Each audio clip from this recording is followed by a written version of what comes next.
এবং আপনারা দেখতে পারবেন প্রায় 2000-এরও অধিক চা বাগানের মা বোনরা, যুবক বন্ধুরা এগিয়ে এসেছিলেন।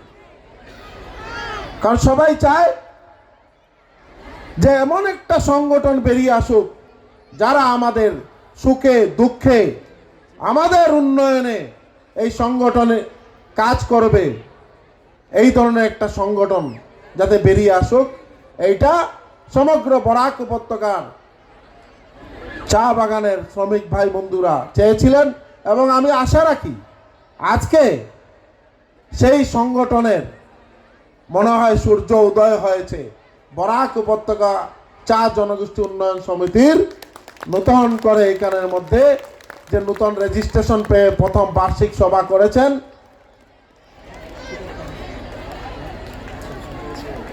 এই সভা ওনাদের সঙ্গে আমি পাথারকান্দির বিধায়ক, রাতাবাড়ির বিধায়ক বিজয় মালাকার, এমপি কৃপানাথ মাল্লা, রাজদীপ রায়, কৌশিক রায়, বিধায়ক লক্ষ্মীপুর, আমরা সবাই এই সংগঠনের সঙ্গে থাকব, যে সংগঠন চা শ্রমিকের উন্নয়নে দিন রাত কাজ করে যাবে। আমার একটা স্লোগান ছিল, আপনারা দেখেছেন যেদিন বিধায়ক হয়েছিলাম, এইবার তারপর পাথারকান্দিতে একটা ইভিকশন হয়েছে, ইচাবিল চা বাগান।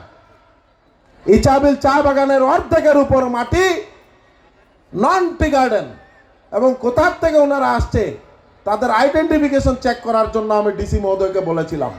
ইভিকশন করে 2000 বিঘা মাটি উদ্ধার করা হয়েছে। আজকে ইচাবিল চা বাগানের এখানের জিপি সভাপতি রামেশ্বর ছেত্রী এখানে উপস্থিত আছে।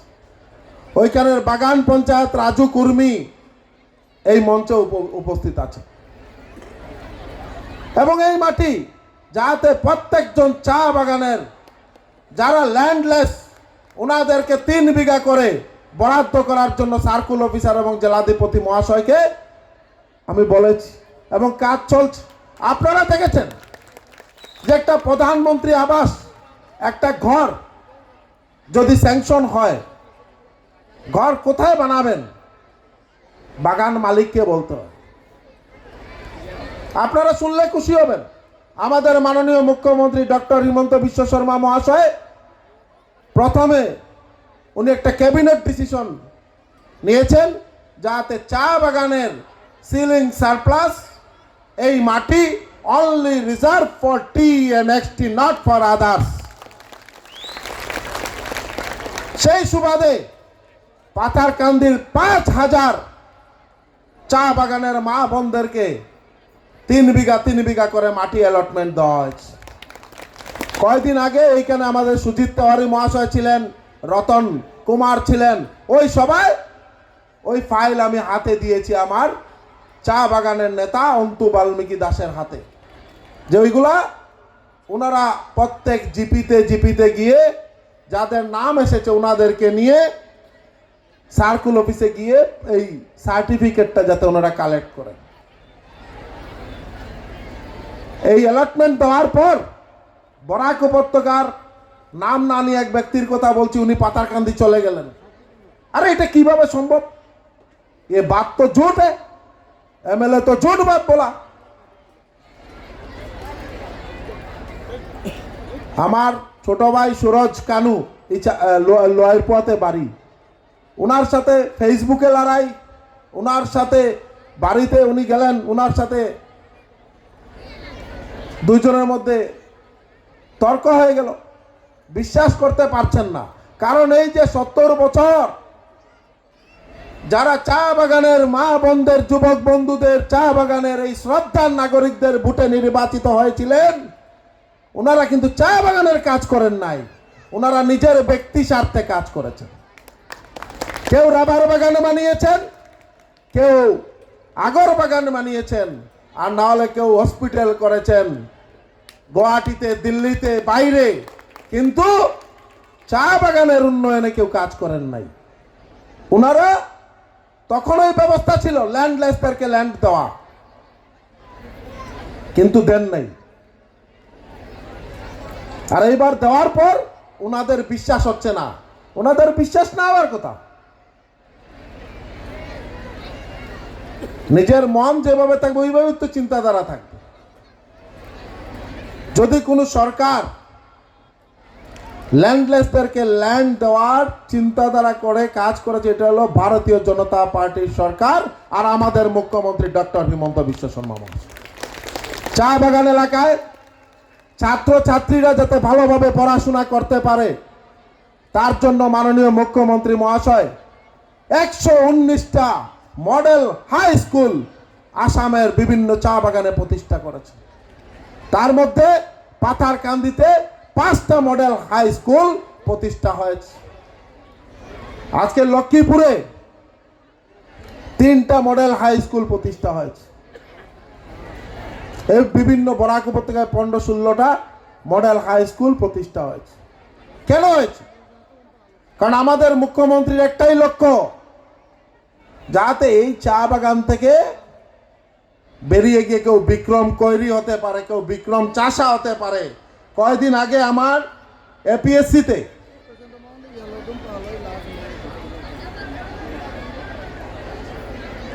আমার লোয়ারপর চা বাগানের মেয়ে অনেক কষ্ট করে, ওর বাবা একটা চা স্টল আছে, অনেক কষ্ট করে পড়াশোনা করেছে, আমিও চেষ্টা করেছি।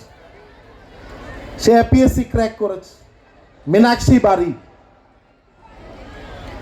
আমাদের পাথারকান্দির থেকে 4 জন এবার এপিএসসি ক্র্যাক করেছে। আর বিগত কংগ্রেস সরকারের সময় কারা করেছিল? কোনো মন্ত্রী বা কোনো বিধায়ক বা কোনো বড় কন্ট্রাক্টরের বা কোনো ইঞ্জিনিয়ারের ছেলে মেয়ে, গরিবদের কোনো ব্যবস্থা ছিল না। গরিবদের চাকরির ওনার নিজের এই যে শিক্ষা নিলেন, ভালো করে কষ্ট করে পড়াশোনা করলেন, তারপর যদি কম্পিটিটিভ এক্সামে চাকরি পাওয়ার কোনো ব্যবস্থা ছিল না।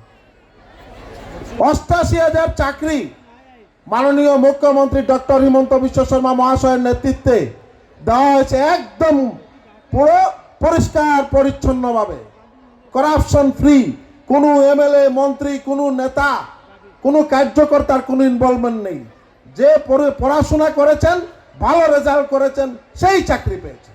আমার পাথারকান্দিতে না হলো 25 থেকে 30 জন চা বাগানের ছেলেমেয়েরা গ্রেড 3 গ্রেড 4 চাকরি পেয়েছে। সিআরপিতে, আর্মিতে, বিএসএফে চাকরি পেয়েছে।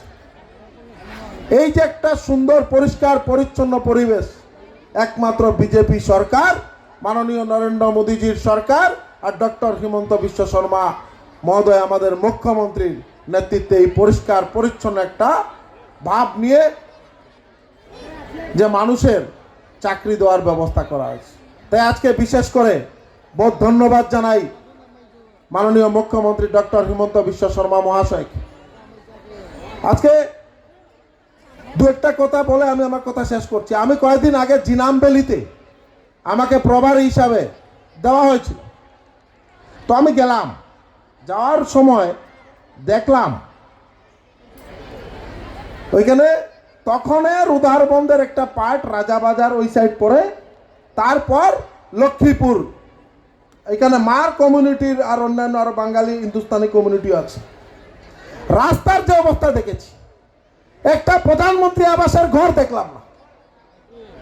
এই 70 বছরে ওনাদের কর্মকাল। আমি সঙ্গে সঙ্গে কৌশিক দাকে ফোন করলাম, কৌশিক দা এই অবস্থা। সঙ্গে সঙ্গে উনি বললেন, দাদা এইবার আমি এই রাস্তা একদম মাউর হয়ে যাতে কানেক্টেড হয়, তার জন্য আমি এইবার স্কিম নিয়েছি, আগামী কিছুদিনের মধ্যে হবে। আর এই এলাকায় সবাইকে অরুণোদয়, প্রধানমন্ত্রী আবাস সব যাতে পায় তার ব্যবস্থা নেওয়া হয়েছে। শুনে খুব আনন্দ লেগেছে যে কৌশিক রায় খুব কাজের লোক। আমি কৌশিক রায়কে খুব কাছের থেকে চিনি। আপনারা ভাগ্যবান যে কৌশিক রায়ের মতন মানুষ আপনারা বিধায়ক নির্বাচিত করতে পেরেছেন। আজকে একটা কথা বলি যে আমি গুয়াহাটিতে যে সময় আমরা সেক্রেটারিয়েটে যাই, তো খুব বিশেষ কাজ হলে আমরা যাই, তো কৌশিক রায় মহাশয়কে খালি দেখি উনি শুধু এডুকেশন ডিপার্টমেন্টে ঘুরছেন ঘুরছেন ঘুরছেন। তো আমি একদিন বললাম, আরে দাদা আপনি এত এডুকেশন ডিপার্টমেন্টে ঘুরছেন, পিডাব্লিউডি ডিপার্টমেন্টে ঘুরছেন, আমি নাম না নিয়ে বলছি, অন্যরা হয়তো অনেক রাগও করতে পারেন, আপনার এখানে তো অনেক ডেভেলপমেন্ট হওয়ার কথা, উনি আমাকে কয়টা বাগানের কথা বললেন, বাগানগুলোর নাম নিচ্ছি না। বললেন ওই এলাকায় হাই স্কুল নেই, রাস্তা নেই, বিশুদ্ধ পানীয় জল এখনো পৌঁছেনি। এই যে ওনার মনের যে ভাব দেখলাম, ওনার কাম করার যে ইচ্ছা দেখলাম, এবং এই কিছুদিন বিধায়কের মধ্যে ওনার দু একটি কথা বলি। লক্ষ্মীপুরে একটা ল কলেজ প্রতিষ্ঠা হয়েছে, degree college Binnakandi 35 crore sanction হয়েছে, টি গার্ডেন মডেল স্কুল বরতলটি, চেংজুরটি আর বাহাদুরপুরটি, হ্যাঁ, model CBSE school Dewan, upgradation of Dewan ME school into high school. ওই দেওয়ান স্কুলের সময় আমি ওনার সঙ্গে ছিলাম। তো এই যে 4 lane road Arkatipur to Jiribam,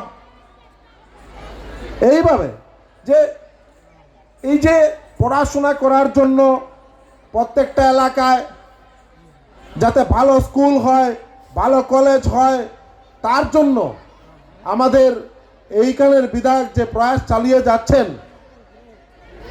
এবং আগামী কিছুদিনের মধ্যে আপনারা দেখতে পারবেন যে এখানে আরও ভালো ভালো স্কুল উনি নিয়ে আসতে পারবেন, কারণ উনি কাজের লোক। আজকে উনি আমার সঙ্গে থাকতে পারেন নাই, ওনার মাতৃবিয়োগ হয়েছে। তাই আমি জানি না আপনারা নীরবতা পালন করেছেন কিনা না, যেহেতু আপনারা সবাই তো কৌশিক রায়কে ভালোবাসেন, ভালোবাসেন কিনা না, সবাই ভালোবাসেন।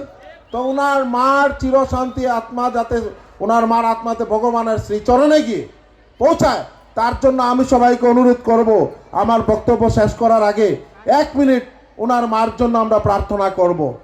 এই অনুরোধ করলাম, সবাই দাঁড়িয়ে।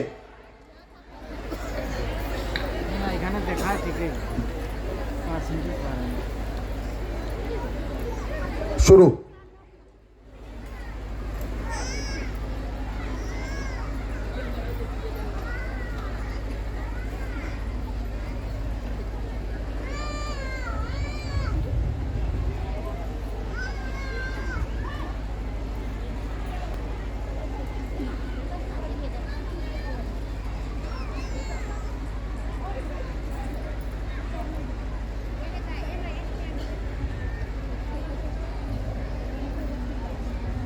ওম শান্তি, ওম শান্তি, ওম শান্তি। আজকে বরাক চা জনগোষ্ঠী উন্নয়ন সমিতির উত্তর শ্রীবৃদ্ধি হোক, এবং আমি পাথারকান্দির বিধায়ক বা কৌশিক রায়, বিধায়ক লক্ষ্মীপুর, আপনাদের সঙ্গে আছি। এবং এই চা জনগোষ্ঠী উন্নয়ন সমিতির যেসব দাবি আপনারা রেখেছেন, যে টি গার্ডেন যে সার্টিফিকেট, টিজিএল সার্টিফিকেটটা দেওয়ার মাননীয় মুখ্যমন্ত্রীর কাছে আমরা নিয়ে যাব। ওনার বাসার, ওনার যে কাজ আছে, কাজটা শেষ হওয়ার পর তারপর আমরা মুখ্যমন্ত্রী মহোদয়ের সঙ্গে আলোচনা করে তারপর আমরা চেষ্টা করব যাতে এই বরাক উপত্যকা চা জনগোষ্ঠী উন্নয়ন সমিতির আরও এগিয়ে যেতে পারে, আরও ভালোভাবে কাজ করতে পারে। আমার পূর্ণ সমর্থন এই বরাক উপত্যকা চা জনগোষ্ঠীর পক্ষে থাকবে। নমস্কার, জয় হিন্দ, জয় ভারত।